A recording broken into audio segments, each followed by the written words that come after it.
भीकपुर की आजादारी और सकाफत। इस वक्त हम लोग हिंदुस्तान के बिहार स्टेट के सीवान जिले के एक गांव में हैं, जिसे भीकपुर के नाम से जाना जाता है।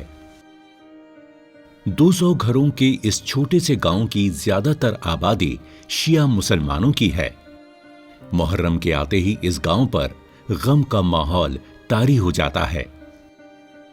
जो लोग अपनी नौकरियों की वजह से दूर दराज के शहरों में रहते हैं, वो सब अज़ादार मुहर्रम करने अपने गांव लौट आते हैं।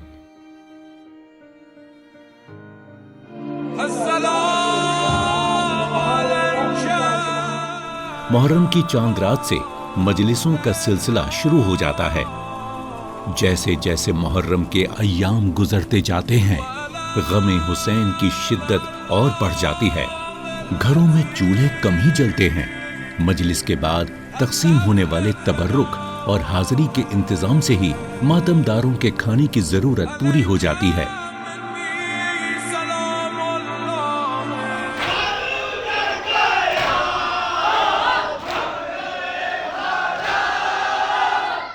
इस तरह मजलिस और सीना जनी का ये सिलसिला बगैर रुके चलता ही रहता है।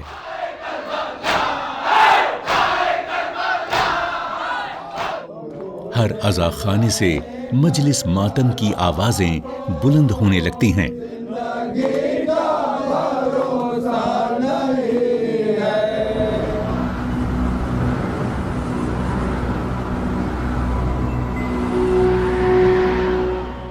आज मुहर्रम की 8वीं तारीख है। इमाम हुसैन अलैहिस्सलाम का गम मनाने वालों ने मुहर्रम की इस तारीख को इमाम हुसैन अलैहिस्सलाम के छोटे भाई और फौज के कमांडर मौला अब्बास के नाम मखसूस कर रखा है। आज सारी दुनिया के शिया मुसलमान मौला अब्बास की नजर दिलाते हैं, सीना जनी करते हैं और अलम निकालते हैं। 8वीं मुहर्रम को बाद नमाज ज़ुहरैन मजलिस व मातम का प्रोग्राम शुरू होता है।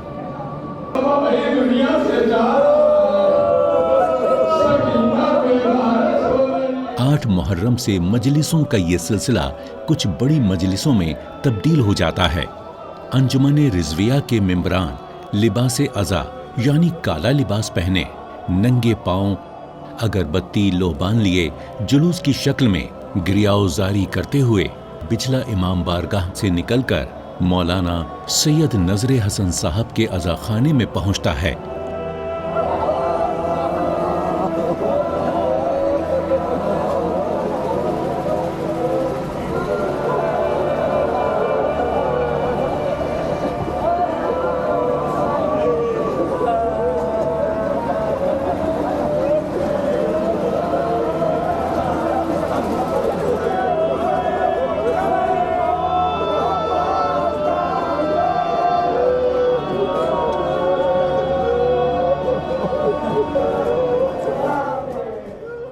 जुलूस के पहुंचते ही सोज खानी शुरू हो जाती है।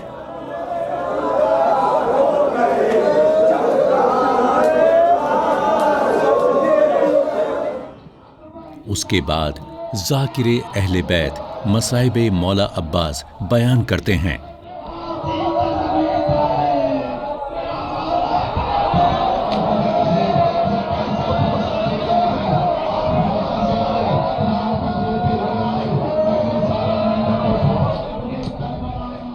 مصائب کے آخری وقت میں تبرکات نکالے جاتے ہیں۔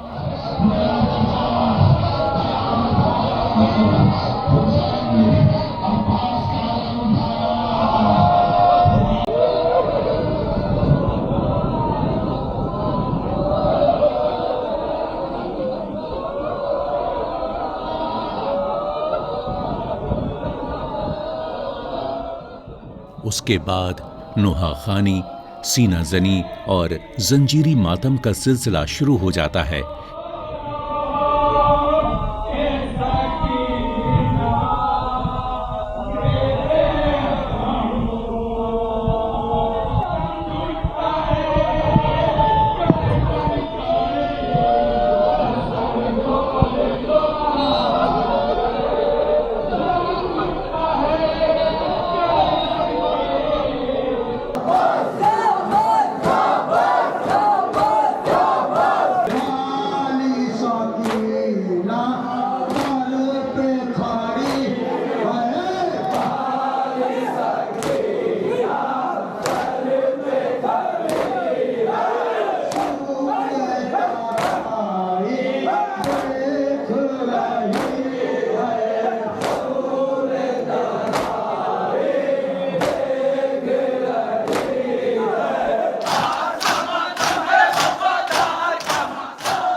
انجمن عباسیہ کا پروگرام 8ویں محرم کے شب میں بعد نماز مغربین بھیک پور کے مغربی حصہ علی نگر میں عزاداروں کا ایک ہجوم ماتمی پرسہ پیش کرتا ہے اور جواد منزل کے سامنے نشان امام زمانہ کے قریب ایک مختصر مجلس ہوتی ہے جس میں صرف مصائب کربلا بیان کیے جاتے ہیں۔ انجمن عباسیہ کا ماتمی دستہ علم تابوت کے ساتھ نوحہ و ماتم کرتے ہوئے بچلا امام بارگاہ ہوتے ہوئے سید میر درگاہی امام بارگاہ جاتا ہے۔ بعد مجلس یہ انجمن نوحہ خوانی اور ماتمی پرسہ پیش کرتے ہوئے بچلا امام بارگاہ تک پہنچتا ہے۔ بچلا امام بارگاہ سے انجمن عباسیہ اور انجمن رضویہ کا جلوس ایک ساتھ نکلتا ہے۔ یہ جلوس کربلا تک جاتا ہے اور یہیں یہ جلوس اختتام پذیر ہوتا ہے۔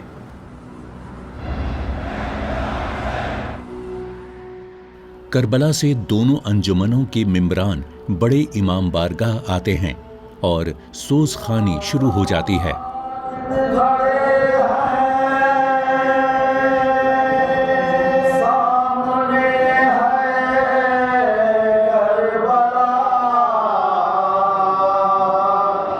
خطیب اہل بیت فضائل و مصائب کربلا بیان کرتے ہیں۔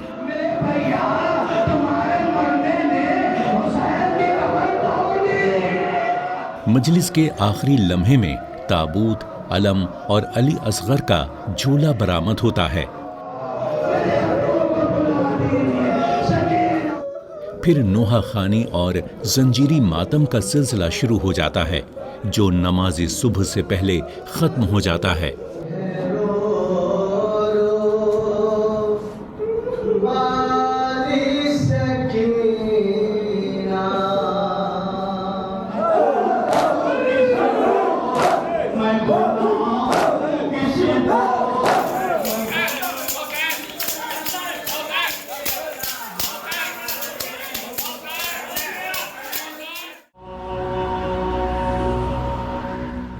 شب عاشور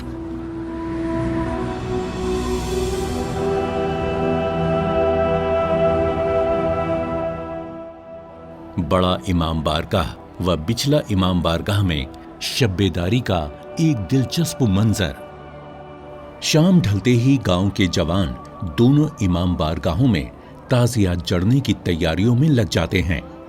गांव और कुर्बो जवार से हर तबके के लोग आज़ादारी में शरीक होते हैं।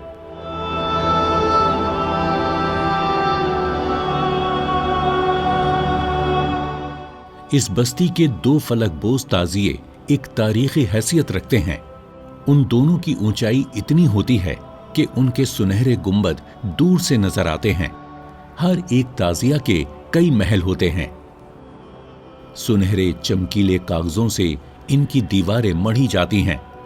जाली, झालर, तुगरे से आरास्ता किया जाता है।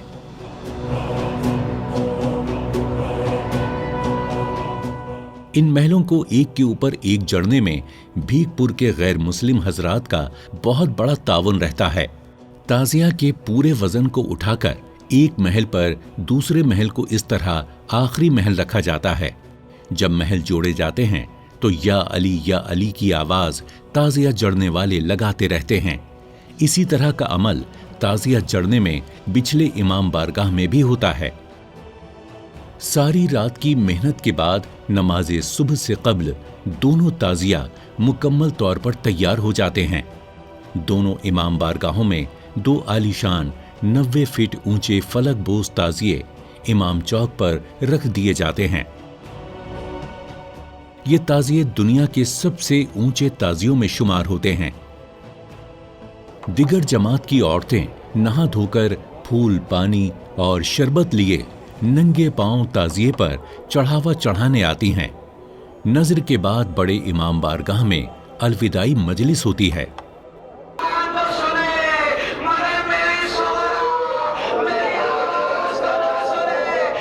मातम के वक्त इमाम बारगाह के अंदरूनी हॉल की रोशनी गुल कर दी जाती है। अलविदाई नोहे की पुरसोज आवाज के दरमियान मस्जिद से उठती हुई अजान की आवाज पर इस अलविदाई मजलिस का इख्तिताम होता है। नमाज़े फज्र अदा करके अंजुमन अब्बासिया के मेंबरान और अंजुमन रिजविया के मेंबरान नोहा पढ़ते हुए अलम के साथ जुलूस निकालते हैं।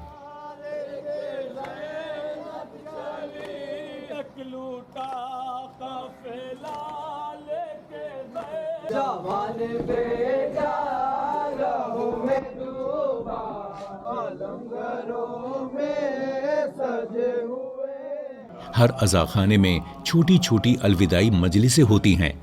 ये तमाम मजलिसें सुबह 8 बजे तक खत्म हो जाती हैं।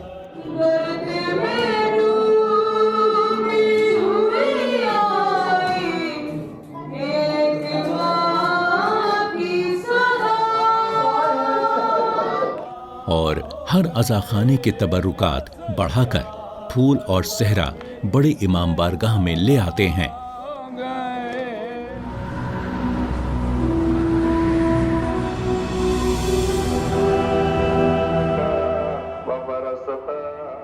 आमाले आशूरा। शबे आशूर गुजरने के बाद रोज़े आशूर 10 बजे सुबह जवाद मंजिल के कुशादा सहन में बाजमात आमाले आशूरा को अंजाम दिया जाता है। अज़ादार आमाले आशूरा की जमात में मुनहमिक हो जाते हैं और इन्ना लिल्लाहि व इन्ना इलैहि राजिऊन की सदा गांव की फिजा में गूंजने लगती है।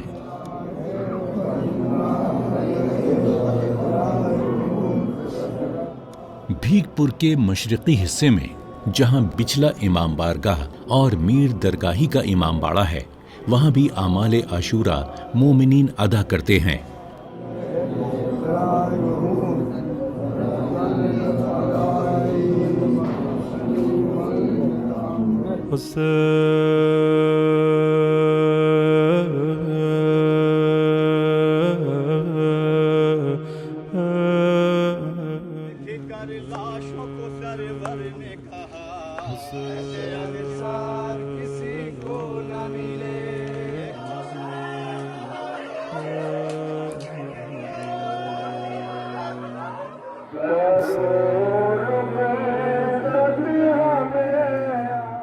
नमाज़े ज़ोहरैन के बाद जवाद मंजिल से अंजुमन अब्बासिया का जुलूस ताबूत वो अलम के साथ रवाना होता है।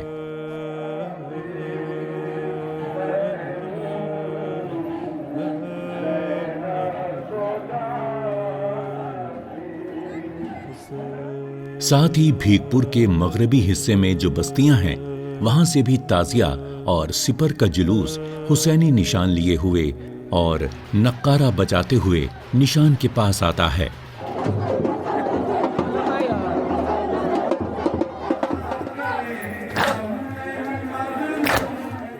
अंजुमने अब्बासिया का जुलूस नोहा खानी व सीना जनी और जंजीरी मातम करते हुए बड़े इमाम बारगाह तक पहुंचता है।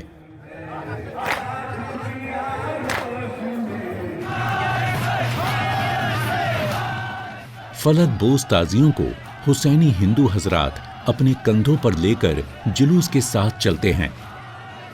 वहां से फलक बोस ताजिए के साथ इमाम चौक तक आते हैं।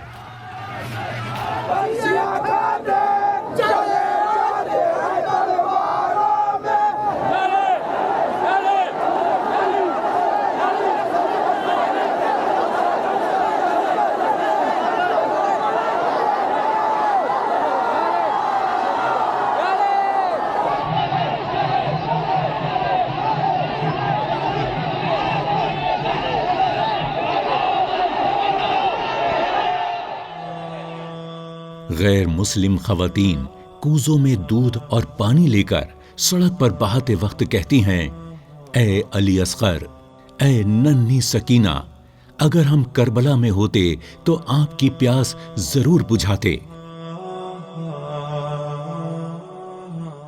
और फिर बड़े इमाम बारगाह और बिछले इमाम बारगाह का जुलूस ताजिए के साथ इमाम चौक पर आ जाता है।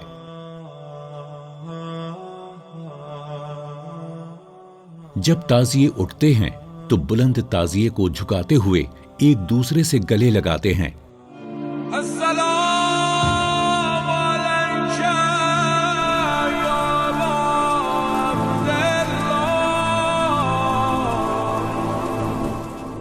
ये दोनों ताजिए दो भाई हसन और हुसैन के रोजे की शबीह है, जो आपस में गले लगते हैं और इन दोनों ताजियों से गोया दुनिया को इत्तेहाद का पैगाम दिया जा रहा है। इतने बड़े और बुलंद ताजियों का उठाना, एक जगह से दूसरी जगह ले जाना इंतहाई मुश्किल अम्र है। यही वजह है कि ताजिया उठाने वालों का ये फन अपने आप में एक मिसाल है। अज़ादारों का ये अमल हैरत अंगेज और दिलों को छू लेने वाला मंजर पैदा कर देता है और इस कामयाबी पर सारा मजमा या हुसैन की सदा लगाकर गिरिया वजारी करने लगता है। फिर उसी मकाम पर सोस खानी होती है।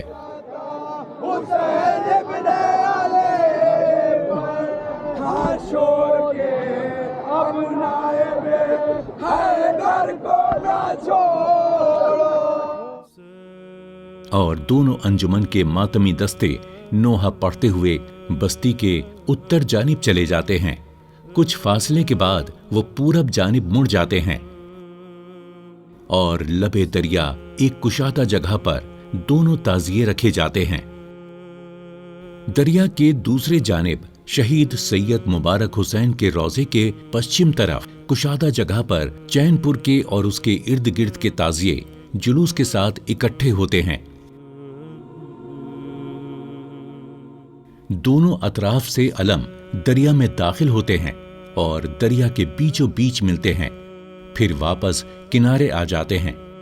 दरिया में अलम का उतरना और वापस बरामद होना आंखों में फुरात का नक्शा खींच देता है और दोनों किनारे कयामत की गिरियाउजारी का सबब बन जाते हैं।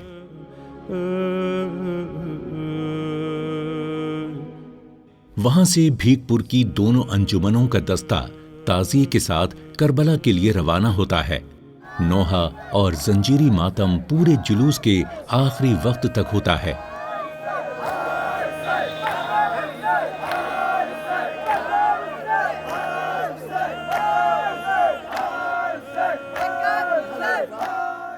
करबला में अस्सलामो या इमाम तशना काम की सदाओं के बीच तबर्रुकात की तदफीन के साथ आखिरी अलविदाई मजलिस अंजाम पाती है आपने 10 दिन मजलिसें की। और यहीं करबला में फाका शिकनी का भी इंतजाम किया जाता है और फिर अज़ादार अपने अपने घरों की तरफ रवाना हो जाते हैं। बाद मगरिबैन बड़ा इमाम बारगाह और बिचला इमाम बारगाह में शाम गरीबा की मजलिसें बहुत पुरदर्द गिरियावजारी के साथ मुनक्किद होती हैं।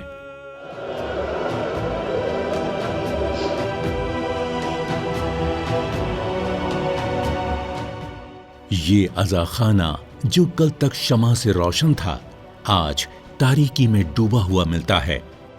इसी तारीकी में बगैर किसी फर्श के मिट्टी पर बैठे अज़ादार शाम गरीबा की याद में गिरिया मातम के साथ अपने मौला को अलविदा कहते हैं।